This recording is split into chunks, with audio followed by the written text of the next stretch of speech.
सन्मान्य सभापती महोदय, सन्मान्य सदस्य धीरज लिंगाडे साहेबांनी ज्या पद्धतीनं आरोग्य विभागातली विस्तार अधिकारी, स्वास्थ्य अभियंता, आरोग्य सेविका या सगळ्यांच्या तांत्रिक पद्धतीने जी काही कामं पार पडतोय त्याच्यामध्ये डाटा एंट्री ऑपरेटरसुद्धा त्या ठिकाणी उपलब्ध करावं अशी मागणी केली आहे. याच्यापूर्वीसुद्धा शासनाच्या वतीनं डाटा एंट्री ऑपरेटरची स्वतंत्र भरती केलेली आहे.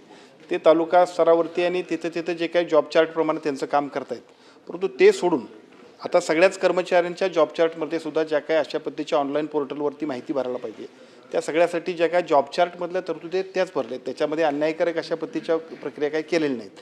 विशेषतः मी आपल्याला सांगतो की आता आपण आशा स्वयंसेविकांना सुद्धा मोबाईल देतो आणि ऑनलाईनवरून त्यांना सुद्धा माहिती घ्यायला लागतोय. आशा स्वयंसेविका ही तरी 10वी पास असते, 12वी पास असते किंवा थोडासा इतरांच्यापेक्षा शिक्षण तिचं कमी असते, पण ते लोकसुद्धा आता टेक्निकली फास्ट झालेत आणि भविष्यातली ही गरज आहे.